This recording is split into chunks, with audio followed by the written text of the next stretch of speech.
Good evening, friends. Welcome to Sunday Night Nature Chat, Hardy on History. I'm Michael C. Hardy. Welcome to my library. It is Sunday, October 12th, 2025.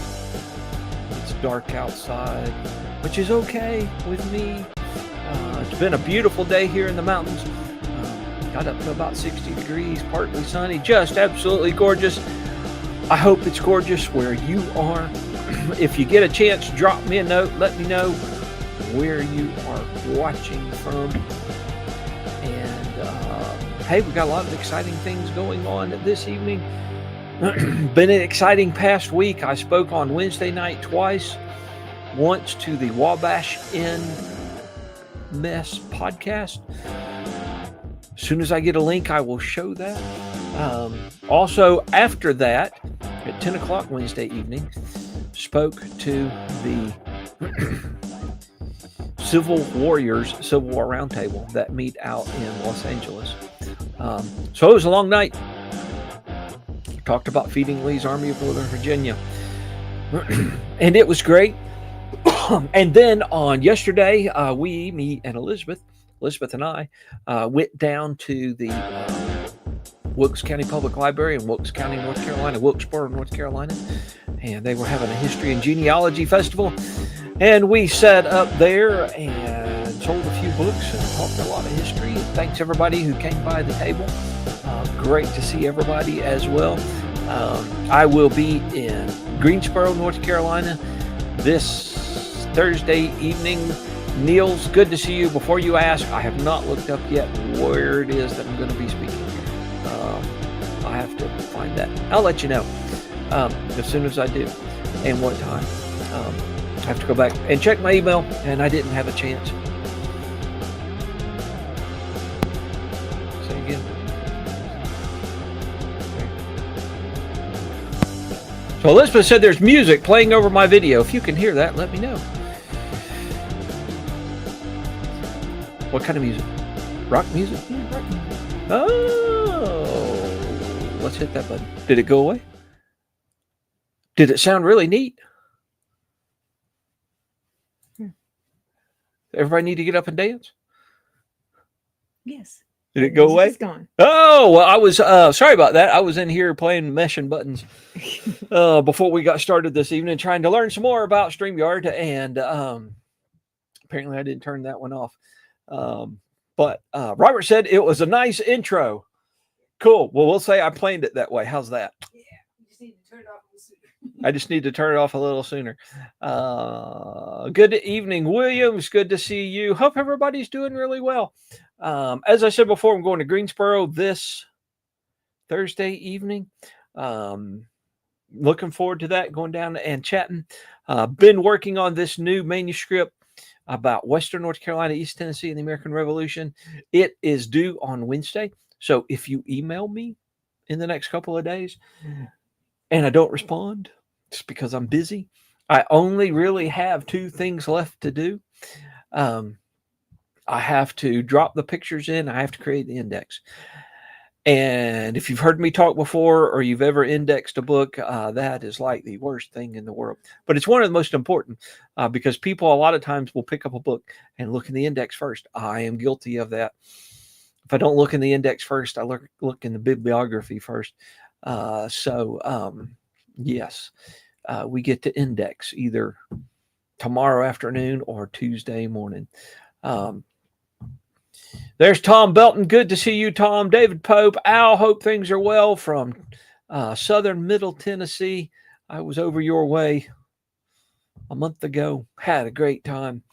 Other events coming up. I know I'm speaking at the airport in Hendersonville, the Western North Carolina Aviation Museum. The month after that, actually, I can look right here and tell you, or the week after next. And yeah, that's about it for this month. Things are winding down for 2025. So looking forward to getting on with some new projects. Got a lot going on in the next few weeks. Today is the anniversary of the death date of Robert E. Lee, who passed away in Lexington, Virginia. And I thought we would, for the next few minutes, we're going to talk a little bit about that and just go over a few things and some things I've researched over the years. And yeah, it's a good day to talk about things. And I thought today was really a really poignant day to do things and to have that chat. And I even have images for you. Just bear with me for a moment.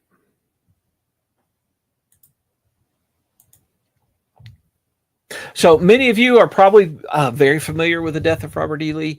You might have read about it in the past. I have a few things about his death and about his funeral that I find fascinating.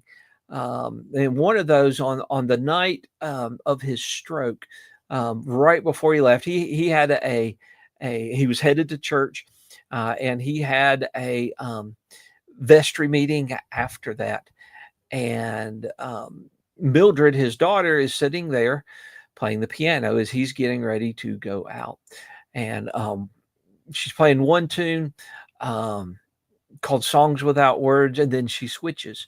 And right as Lee's getting ready to go out the door, she is playing Frederick Chopin's The Funeral March.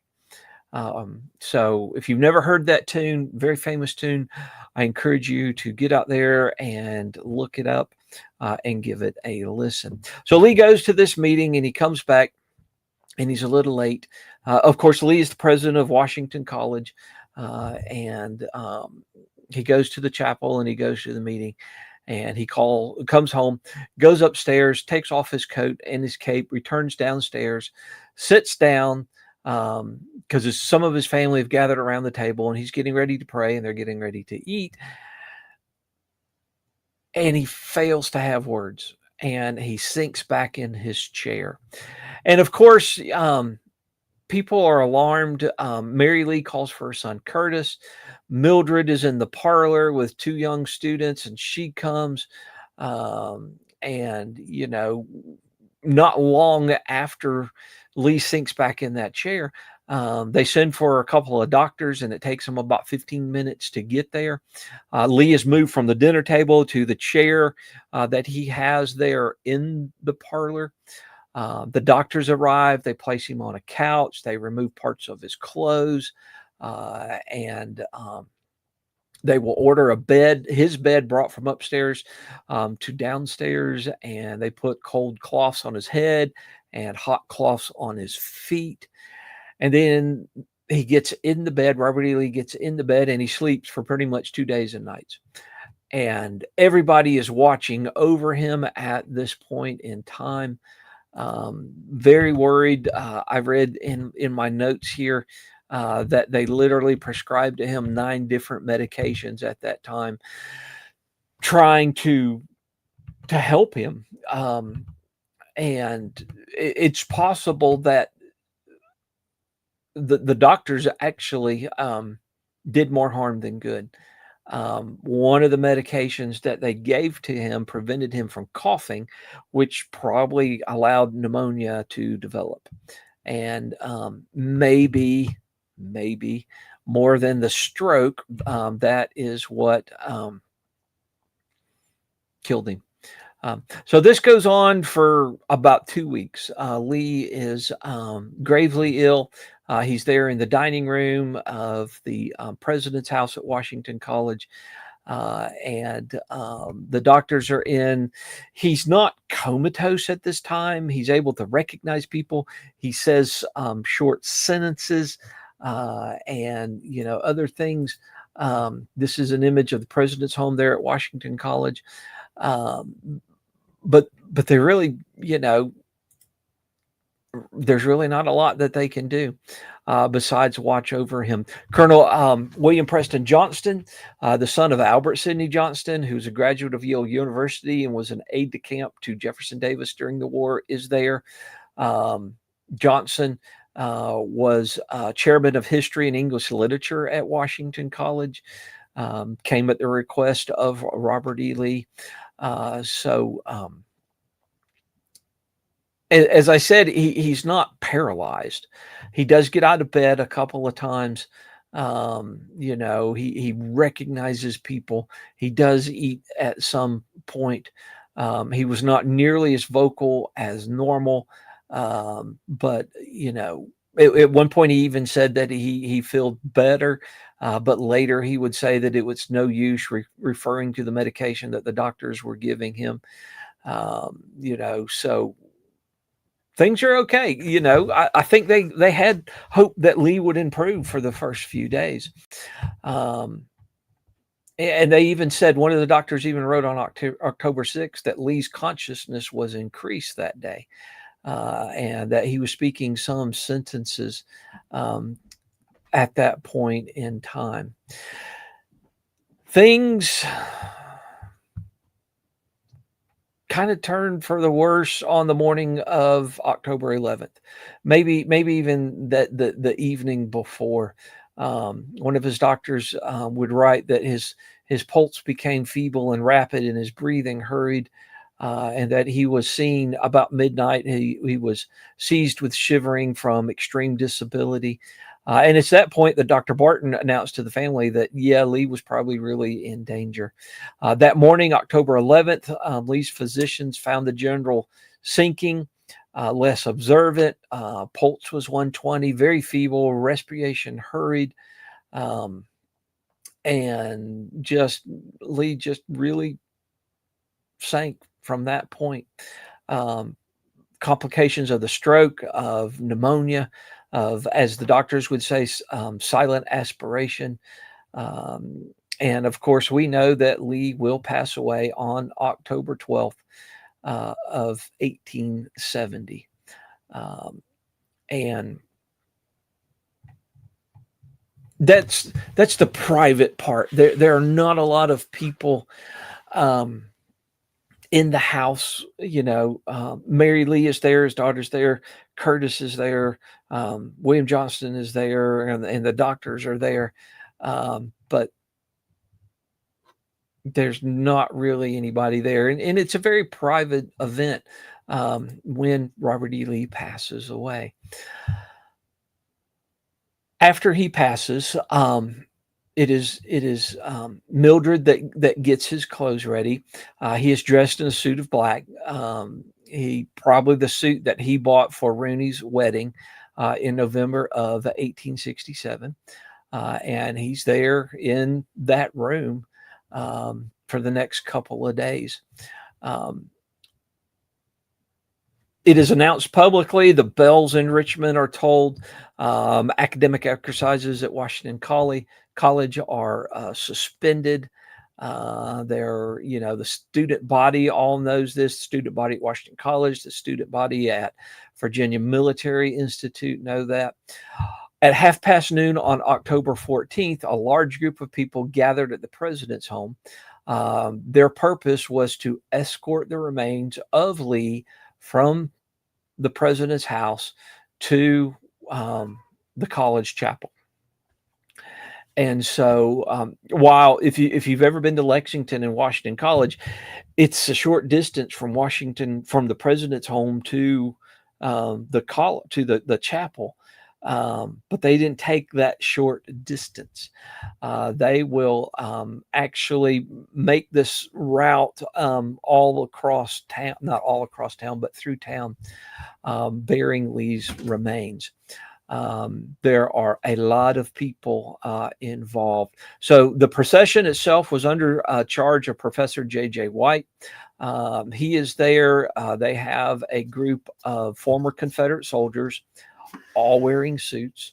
They are under the command of Colonel James K. Edmondson of the 27th Virginia. Then came the clergy. Then there was Lee's body in charge of the pallbearers. Who were Lee's pallbearers? Judge F.T. Anderson and David E. Moore, Sr., who were trustees of Washington College. Former Governor John Letcher and Commander M.F. Maury are there from the Virginia Military Institute. Professors William Preston Johnston and J. Randolph Tucker from Washington College. And then two students, William L. Prather and Edward P. Clark from Washington College. So those are some of the pallbearers. After the pallbearers was Traveler, Robert E. Lee's favorite horse during the war. He had more than one horse, but that was his favorite. Next came the trustees and faculty and students of Washington College, followed by the faculty, officers, and cadets of Virginia Military Institute. Then came along lines of citizens. One writer said that it was the most solemn and impressive procession that he had ever seen.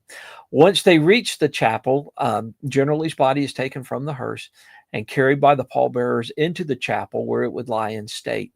The glass plate removing the top of the casket, or on the top of the casket, was removed, and then hundreds of people will file past Lee's remains there. The casket that he was buried in has an interesting story in itself. It was manufactured by Fisk and Crane's Metallic Burial Cases Company in Cincinnati, Ohio. Had silver hardware, had been lined with silk. It had been ordered by C.M. Combs, the undertaker in Lexington, prior to Lee's stroke.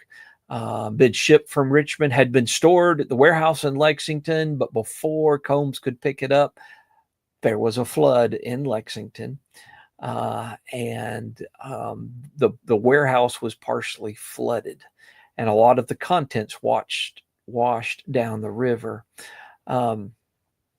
Combs, here Lee has died, and Combs has been called upon to furnish a casket, and he is just really struggling. Somebody actually writes that he was at his wit's end as to how to procure a casket for the general's body. He eventually finds a couple of fellas and two boys, actually, and they go out looking for one of those caskets, and they finally find one midstream and get it back, and that is the one that Lee is buried in. All the buildings at Washington College and Virginia Military Institute are covered in black crepe. A lot of the town is covered in black crepe. So it's quite a solemn scene. On October 14th, Lee's actual funeral is held. And once again, there's another procession through town. Even though the hearse itself is empty, they will proceed through town. The Confederate veterans, the cadets, all of these folks, and to get ready for Lee's interment. There's a service prior to this in the chapel. Reverend Dr. Pendleton will speak, and after him, William S. White, who was Thomas J. Stonewall Jackson's pastor, will speak, and then finally J. William Jones, former Confederate chaplain, will speak at Lee's service. Lee's two other sons, William and Robert Jr. will get in Lexington in time for the funeral. The flood had wiped out the telegraph line, so they didn't know that he had passed. But Lee's oldest daughter, Mary Custis, will not arrive until after the funeral is over. There are a group of 10 students from VMI who asked permission to stand guard over Lee's body to serve as an honor guard, and 5 of them were chosen. There are badges of mourning that people wear, but there are no Confederate flags. There are no Confederate uniforms. That would cause problems. October 15th is the actual funeral. And the services before, Lee didn't want an elaborate service, but the other one was kind of like a church service, chapel service. The actual funeral is October 15th. And that is the day of that procession. The Confederate soldiers are under the command of Brigadier General Bradley T. Johnston. Estimated 300 former Confederate soldiers show up. Then come the former soldiers, the empty hearse, the pallbearers, traveler, Lee's doctors, the trustees and faculty of Washington College, the alum of Washington College, citizens, students. All of these folks step off, head down Washington Street, up Jefferson Street to Franklin Hall, and then to Main Street. The band, the VMI's van is playing dirges. The bells are ringing. There's a minute gun fired every minute as the procession is taking place. Remember, once again, Lee's body is not in the hearse. This is an image I found of Lee lying in state there in the chapel at Washington College. All kinds of other officials. Walter Taylor is there. Just a lot of folks. Not nearly as many folks probably would have. There probably would have been more folks who would have attended, except for that flood that had knocked off the telegraph, and so a lot of people didn't know. But the procession moves all around. And when they get back to Washington College, the students and the cadets march from one door to the other past General Lee's remains. And Colonel Johnston estimates there were 650 young men, students that passed by in those moments. They brought the family in after that. Mrs. Lee is not able to attend. She's an invalid. And I have read that she spent the time reading letters that Lee had written to her during their many years of marriage. After the program was over, the casket is moved to a temporary vault underneath the chapel, not where it is today, at a different place. They read the Episcopal burial service, and then they sang General Lee's favorite hymn, which is How Firm a Foundation. And then after that, it was over. Everybody went back to their homes. And that is the private service, or actually, it moves from private to public, and then word gets out all over the place. And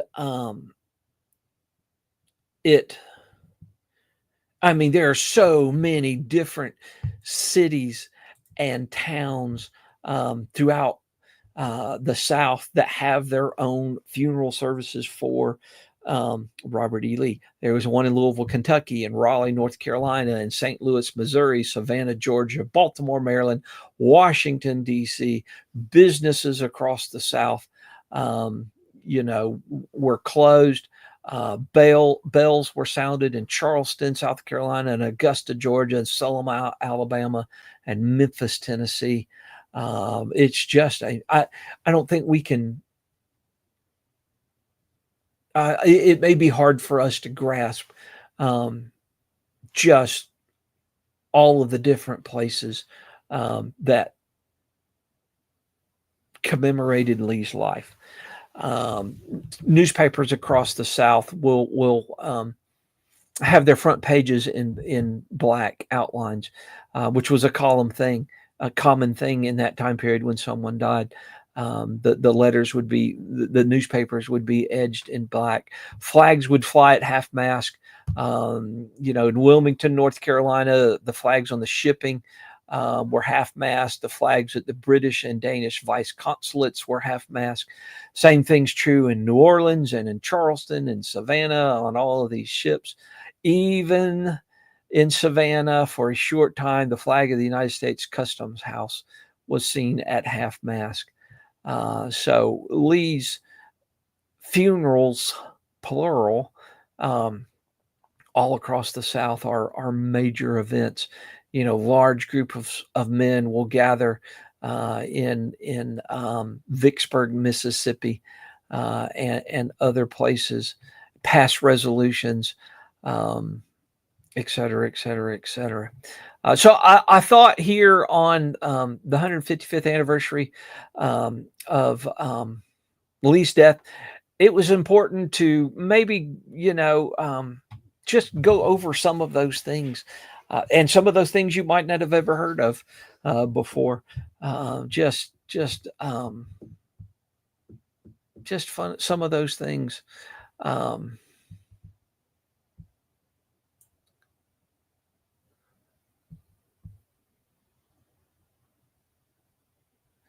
So let's go through and look at a few comments here. Do I think Lee made statements about Hill bringing up the troops and all of that? I have no reason to doubt that. I mean, for multiple accounts from his doctors and from his family members, there were many times that Lee said things.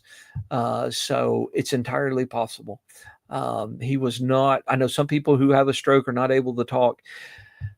That doesn't appear the case with Robert E. Lee. He apparently did say things both in and out of when he was conscious.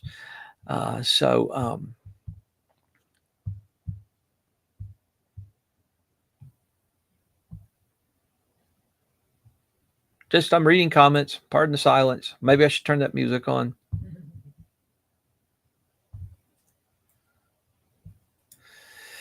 Niels, I don't know if I'm pretty sure that I'm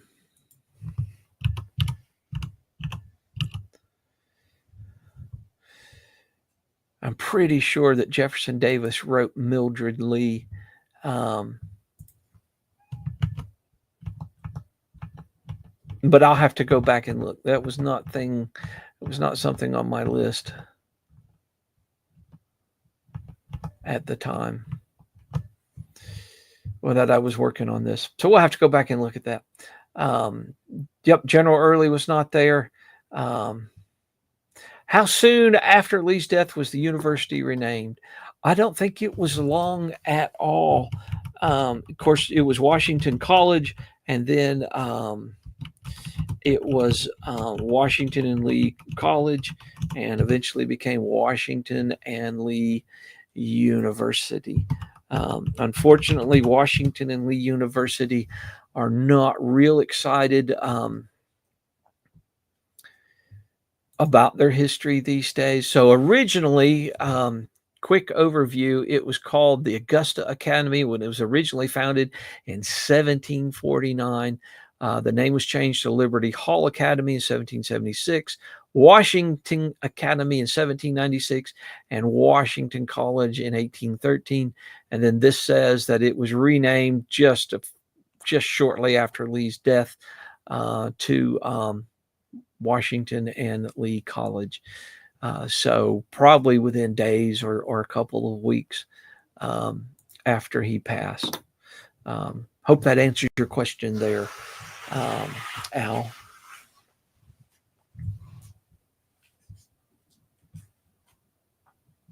Scrolling back through comments, notes.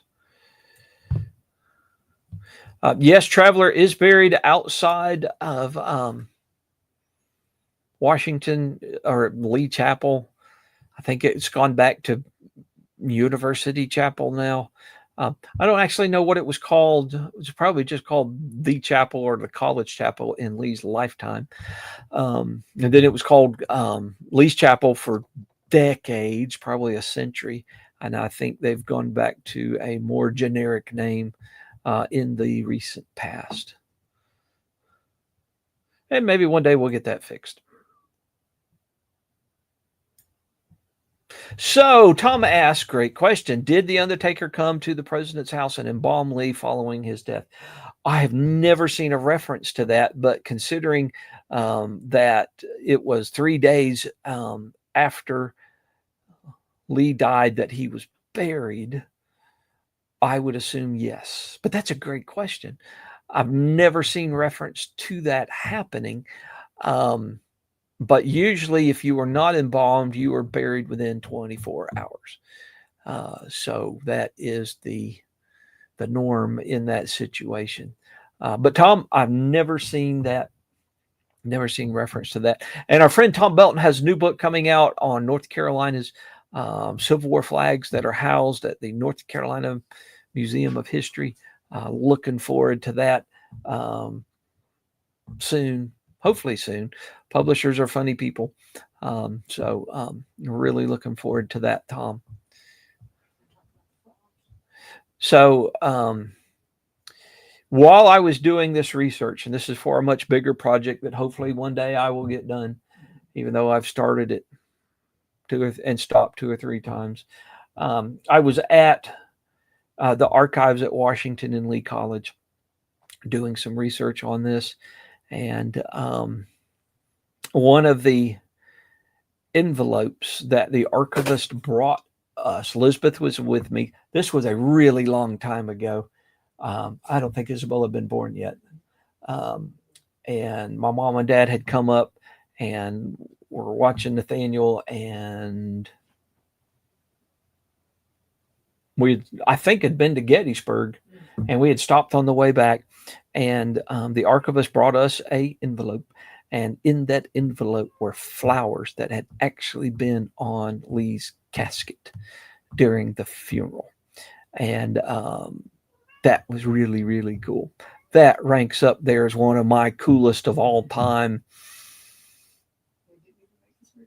archive experiences, library experiences, military or museum experiences.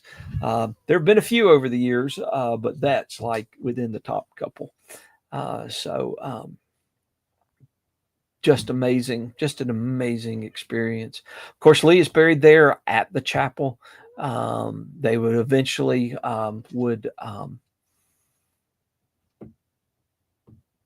expand the chapel. So if you look, if we go back, let's see if we can go back.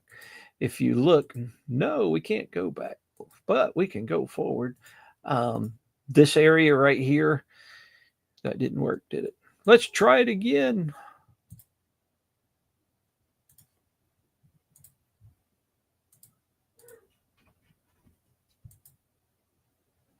So if you look in this area right back here, this has been enlarged, and this is where his grave is actually underneath here, and this is where the statue Lee in Repose sits to this day. At least I assume it's there. I've not been in Lee Chapel in a while. And then this area where these 3 windows are actually where the area where the coffin is setting. So pretty interesting story. There are a lot of tidbits I didn't give you, but pretty interesting story. There were hundreds of obituaries written, some that are very complimentary, some that are very neutral, and others that we would see as extremely inflammatory these days. And maybe some Sunday night for Sunday Night History Chat here, Hardy on History, we will share more of those in the future. So just a little bit, remembering Robert E. Lee on the date of his death 155 years ago. If y'all got any questions for me, please drop a note. I will say we will not be going live next week. We have a family function next Sunday night, but we should up our discussion the week after that. So Robert E. Lee after Appomattox. Is that one of the ones I have? I have a couple of books about Lee after Appomattox, but I have about 70 books on Robert E. Lee. Really exciting, really fascinating person to read about. Fascinating stuff. So if you got any more questions or comments, please drop them in the box. Any other thing you want to chat about, Niels, I will have to look up and see if Lee made it, or if Jefferson Davis made any public statements. That's a great question. And did the embalmer show up? We're going to make a note. I assume that he did. As 3 days that would necessitate embalming.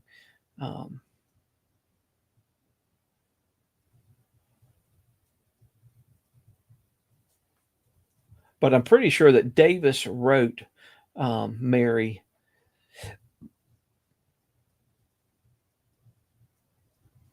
not long after Lee had passed.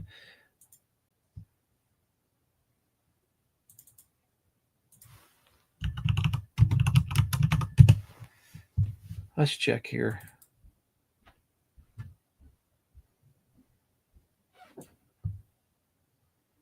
Nope, that's not the right file.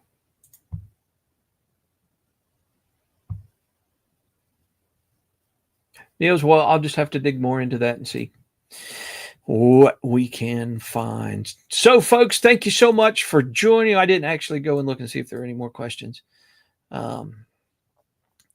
Adam tells us that the chapel is now closed for 3 years of refurbishment. It used to be a really beautiful structure inside with portraits of George Washington and Robert E. Lee. The first time I ever visited Lee Chapel was in 1988. And to my knowledge, the original flags were still displayed inside, hanging up high, which for me is kind of cool because I remember being drawn to the flag of the 37th North Carolina.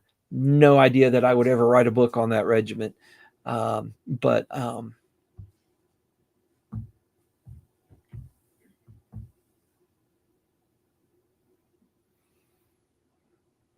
what was the name of the piece his daughter? He was playing Chopin's Death March, which was that was the tune she was playing as he put on his jacket and walked out into the rain to go to the vestry service, the service at the church and the vestry meeting afterwards. If you watched Queen Elizabeth's funeral on the television, a year ago, 2 years ago, that was one of the things they played. Kind of weird. Kind of, I don't know, weird's not the right word, kind of ominous. That's what she was playing. All right, folks, I think that wraps it up for me this evening. I've got work on a manuscript to do. Thank y'all so much for hanging out with me for a few minutes here in the library. Hardy on History. If you follow me on Facebook and you have not liked that page yet, please go do that. I'm moving a lot of my history related content to that page.